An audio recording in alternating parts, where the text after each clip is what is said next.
श्री शिवाय नमस्तुभ्यम। ओम नमः शिवाय। दोस्तों, आज हम सुनेंगे श्रावण सोमवार व्रत की कथा। आइए चलिए सुनते हैं श्रावण सोमवार की कथा।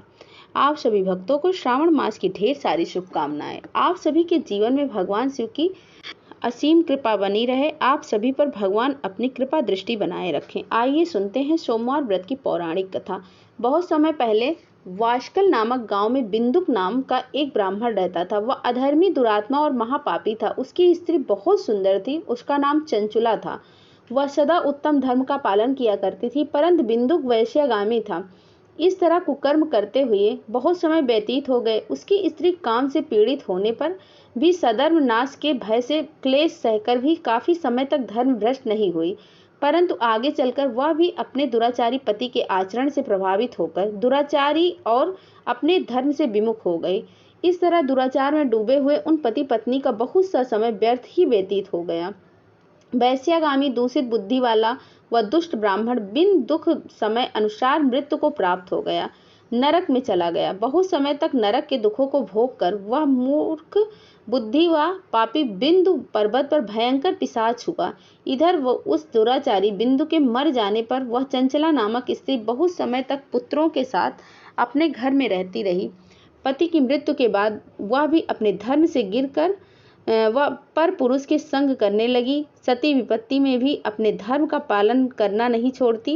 यदि यही तो तप है, कठिन तो होता है लेकिन इसका फल मीठा होता है। एक दिन देव योग से किसी पुण्य पर्व के आने पर वह अपने भाई बंधुओं के साथ कोकण क्षेत्र में गई।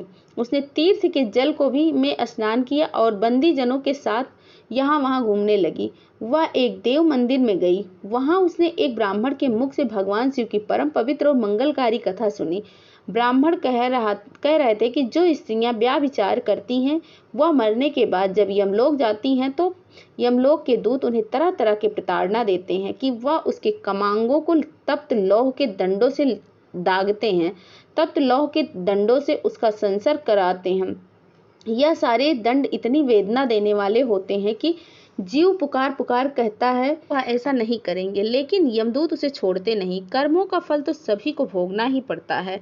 देव, ऋषि, मनुष्य सभी इससे बंधे हुए हैं। ब्राह्मण के मुख से यह वैराग्य बढ़ाने वाली कथा को सुनकर चंचुला भय से व्याकुल हो गई। कथा समाप्त होने पर सभी लोग वहां से चले गए। तब कथा बाचने वाले ब्राह्मण देवता से चंचुला ने कहा कि हे ब्राह्मण, धर्म को न जानने के कारण मेरे द्वारा बहुत बड़ा दुराचार हुआ है। स्वामी, मेरे ऊपर कृपा कर मेरा उद्धार कीजिए। आपके प्रवचन को सुनकर मुझे इस समय इस संसार से वैराग्य हो गया है। मुझ मूर्ख चित्त वाली पापनी को धिक्कार है। मैं निंदा की योग्य हूँ। मैं बुरे विषयों में फंसकर अपने धर्म से विमुख हो गई थी। कौन मुझ जैसी मार्ग में मन लगाने वाली पापनी का साथ देगा? अब यमदूत मेरे गले में फंदा डालकर मुझे बांध कर ले जाएंगे और नरक में मेरे शरीर के टुकड़े करेंगे। तब मैं कैसे उन यातनाओं को सहन कर पाऊंगी? मैं सब प्रकार से नष्ट हो गई हूँ, क्योंकि अभी तक मैं हर तरह के पाप में डूबी रही हूँ। हे ब्राह्मण, आप मेरे गुरु हैं, आप ही मेरे माता पिता हैं। मैं आपकी शरण में आई हूँ। मुझ अबला का अब आप उद्धार कीजिए। इस तरह विलाप करती हुई चंचला ब्राह्मण देवता के चरणों में गिर पड़ी। तब ब्राह्मण ने उसे कृपा कर उठाया और इस प्रकार कहा कि नारी, तुम सौभाग्यशाली हो जो भगवान शंकर की कृपा से तुमने वैराग्यपूर्ण यह कथा सुनी है और कथा को सुनकर समय से अपनी गलती का एहसास कर लिया है। तुम डरो मत और भगवान शिव की शरण में जाओ। उनकी परम कृपा से तुम्हारे सभी पाप नष्ट हो जाएंगे। मैं तुम्हें भगवान शिव की कथा सहित वह मार्ग बताऊंगा जिसके द्वारा तुम्हें सुख देने वाली उत्तम गति प्राप्त होगी। शिव कथा सुनने से तुम्हारी बुद्धि शुद्ध हो जाएगी और तुम्हें पश्चाताप हुआ है तथा मन में वैराग्य उत्पन्न हुआ है। पश्चाताप ही पाप करने वाले पापियों के लिए सबसे बड़ा प्रायश्चित है। जो मनुष्य अपने कुकर्म के लिए प्रायश्चित नहीं करता वह उत्तम गति को नहीं पाता, परंतु जिसे अपने कुकर्म पर हार्दिक पश्चाताप होता है वह अवश्य ही उत्तम गामी का भागीदार होता है। इसमें कोई शक नहीं है। शुद्ध चित्त में ही भगवान शिव और माता पार्वती का वास होता है। वह शुद्ध आत्मा पुरुष सदा शिव के पद को प्राप्त होता है। इस कथा का श्रवण सभी मनुष्यों के लिए कल्याणकारी है, अतः इसकी आराधना और सेवा करनी चाहिए। हे ब्राह्मण पत्नी, तुम अन्य विषयों से अपने मन को हटाकर भगवान शंकर की इस परम पावन कथा को सुनो। इससे तुम्हारे चित्त की शुद्धि होगी और तुम्हें मोक्ष की प्राप्ति भी होगी। जो मनुष्य निर्मल हृदय से भगवान शिव के चरणों का चिंतन करता है उसकी एक ही जन्म में मुक्ति हो जाती। यह कहकर वह ब्राह्मण चुप हो गए और उनका हृदय करुणा से भर गया। वे ध्यान से मग्न हो गए।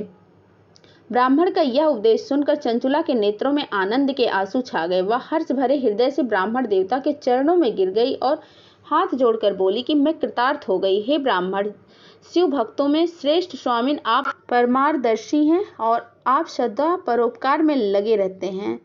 मैं नरक के समुद्र में गिर रही हूँ, कृपा करके मेरा उद्धार कीजिए। जिस पौराणिक और अमृत के समान कथा की बात आपने की है, उसे सुनकर ही मेरे मन में वैराग उत्पन्न हुआ है।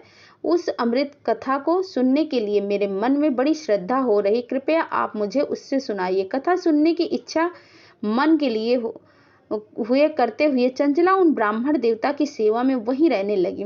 उस कोकर नामक महाक्षत्र में उन ब्राह्मण देवता के मुख से चंचला भगवान शिव की भक्ति, ज्ञान और वैराग बढ़ाने वाली, मुक्ति देने वाली परम उत्तम कथा सुनकर कृतार्थ हुई। उसका चित्त शुद्ध हो गया। वह अपने हृदय में शिव के सगुण रूप का चिंतन करने लगी। वह सदैव शिव सच्चिदानंदमय स्वरूप का स्मरण करती। इसके बाद अपना समय पूर्ण होने पर चंचला के बिना किसी कष्ट के अपने शरीर त्याग दिया। उसे लेने के लिए एक दिव्य विमान वहां पहुंचा। यह विमान शोभा साधनों से सजा हुआ था, शिव गढ़ों से सुशोभित था। चंचला विमान में शिवपुरी पहुंची। उसके सारे पाप धुल गए। वह दिव्य रूपी धरणी दिव्यांगना हो गई थी। वह गौरांगी देवी मस्तक पर अर्धचंद्र का मुकुट और अंध दिव्य आभूषण पहने हुए शिवपुरी में पहुंची। वहां उसने सनातन देवता त्रिनेत्रधारी महादेव शिव को देखा। सभी देवता उनकी सेवा में भक्ति भाव से उपस्थित थे। उनकी अंग का अंग कांत करोड़ों सूर्यों के समान प्रकाशित हो रहा था। 5 मुख और हर मुख में 3-3 नेत्र थे। मस्तक पर अर्धचंद्र आकार मुकुट शोभायमान हो रहे थे। कंठ में नील चिन्ह, उसके साथ में मां गौरी विराजमान थी, जो विद्युत पुंज के समान प्रकाशित हो रही थी। महादेव जी के कान कपूर के समान गौर थे। उनके शरीर पर श्वेत वस्त्र थे और शरीर श्वेत भस्म से युक्त था। इस प्रकार भगवान शिव के परम उज्ज्वल स्वरूप के दर्शन चंचला बहुत प्रसन्न हुई। उसने भगवान को बारंबार प्रणाम किया और हाथ जोड़कर प्रेम, आनंद और संतोष से युक्त विनीत भाव से खड़ी हो गई। उसके नेत्रों से आनंद के अश्रुओं की धारा बहने लगी थी। भगवान शंकर और भगवती गौरी उमा ने करुणा के साथ सौम्य दृष्टि से देखकर चंचला को अपने पास बुलाया और गौरी उमा ने उसे प्रेम पूर्वक अपनी सखी बना लिया। चंचला सुखपूर्वक भगवान शिव के धाम में उमा देवी के सखी के रूप में निवास करने लगी। एक दिन चंचला आनंद में मग्न उमा देवी के पास गई और दोनों हाथ जोड़कर उनकी स्तुति करने लगी। हे गिरिजा, हे गिरिराज नंदिनी, स्कंद माता उमा, आप सभी मनुष्य एवं देवताओं द्वारा पूजित तथा समस्त सुखों को देने वाली हो। आप शंभु प्रिया हो। आप ही सगुणा और निर्गुणा हो। सच्चिदानंद स्वरूपा, आप ही प्रकृति की पोशाक हो। हे माता, आप ही संसार की सृष्टि, पालन और संहार करने वाली हो। इस प्रकार सद्गति प्राप्त चंचला देवी की स्तुति का शांत हो गई। उसकी आंखों में प्रेम के आंसू उमड़ गए। तब शंकर प्रिय भक्ति वात्सल्य उमा देवी ने बड़े प्रेम से चंचला को चुप कराते हुए कहा कि हे सखी चंचला, मैं तुम्हारी ही इस स्तुति से बहुत प्रसन्न हूँ। बोलो, क्या वर मांगती हो? चंचला बोली, गिरिराज कुमारी, मेरे पति बिंदु के इस समय कहाँ है? उनकी स्थिति कैसी है? मुझे बताइए और कुछ उपाय कीजिए ताकि हम फिर से मिल सकें। हे महादेवी, मेरे पति एक शूद्र जाति वैश्या के प्रति आसक्त थे और पाप में ही डूबे रहते थे। गिरिजा बोली, बेटी, तुम्हारा पति बिंदु पापी था, उसका अंत बड़ा भयानक हुआ है। वैश्या का उपभोग करने के कारण वह मूर्ख नरक में अनेकों वर्षों तक अनेक प्रकार से दुख भोग रहा है और शेष पाप को भोगने के लिए बिंद पर्वत पर पिशाच की योनि में रह रहा है और वह दुष्टम वायु पीकर वहां रहता है, सब प्रकार से कष्ट को सहता है। और गौरी देवी की यह बात सुनकर चंचला अत्यंत दुखी हो गई। फिर मन को किसी तरह स्थिर करती हुई दुखी हृदय से बोली, माँ गौरी से उसने एक बार फिर से पूछा, महादेवी, मुझ पर कृपा कीजिए और मेरे पापी पति का उद्धार कर दीजिए। कृपया करके मुझे यह उपाय बताइए जिससे मेरे पति का उत्तम गति को प्राप्त हो सके। गौरी जी ने कहा कि यह तुम्हारा पति भगवान शिव की पुण्यमय उत्तम कथा सुन ले, वह इस दुर्गति को पार करेगा, उत्तम गति को भागी हो सकता है। अमृत के समान मधुर गौरी देवी की यह वचन सुनकर चंचला ने दोनों हाथ जोड़कर मस्तक झुकाकर उन्हें बारंबार प्रणाम किया और प्रार्थना की कि मेरे पति को भगवान शिव की कथा सुनाने की व्यवस्था कीजिए। ब्राह्मण पत्नी चंचला के बार बार प्रार्थना करने पर शिवप्रिया गौरी देवी ने भगवान शिव की महिमा का गान करने वाले गंधर्व राज को बुलाकर कहा, तुम्हारी भगवान के प्रति प्रीत और तुम मेरे मन की सभी बातें जानकर मेरे कार्य को सिद्ध करते हो तो मेरी इस सखी के साथ पर्वत पर जाओ और वहां महाघोर और भयंकर पिशाच रहता है। पूर्व जन्म में वह पिशाच बिंदुक नामक ब्राह्मण मेरी सखी चंचुला का पति था। वह वैश्यागामी हो गया था या स्नान संध्या आदि नित्य कर्म छोड़कर अपवित्र रहने लगा था। क्रोध के कारण उसकी बुद्धि भ्रष्ट हो गई थी। दुर्जनों से उसका मित्रता और सज्जनों से द्वेष बढ़ गया था और अस्त्र शस्त्र हिंसा करता, लोगों को सताता और उनके घरों में आग लगा देता, चंडालों से दोस्ती करता और वह रोज वैश्या के पास जाता। पत्नी को त्याग कर दुष्ट लोगों से दोस्ती कर उन्हीं के संपर्क में रहता। वह मृत लोग दुराचार में फंस गया। मृत्यु के बाद उसे पापियों के भोग स्थान यमपुरी ले गए।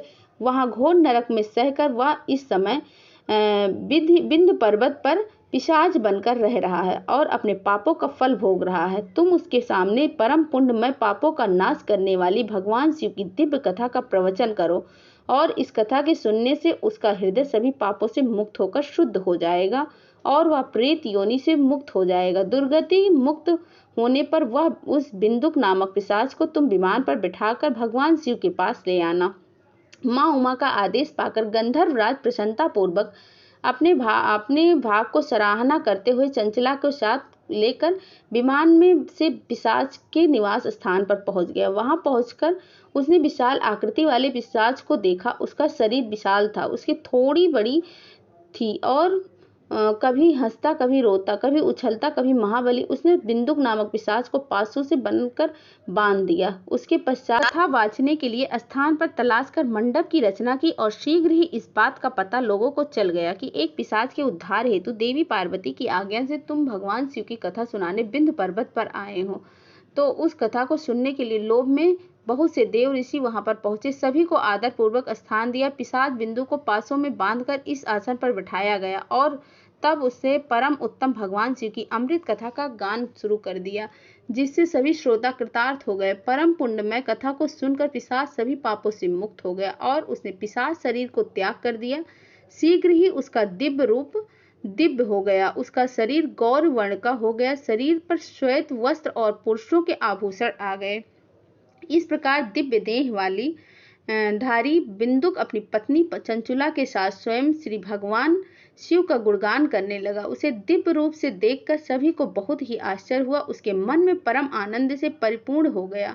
सभी भगवान महेश्वर के अद्भुत चरित्र को सुनकर कृतार्थ होकर उनका यशोगान करते हुए अपने अपने धाम को चले गए। बिंदु और उसकी पत्नी चंचुला के साथ विमान में बैठकर शिवपुरी की ओर चल दिया।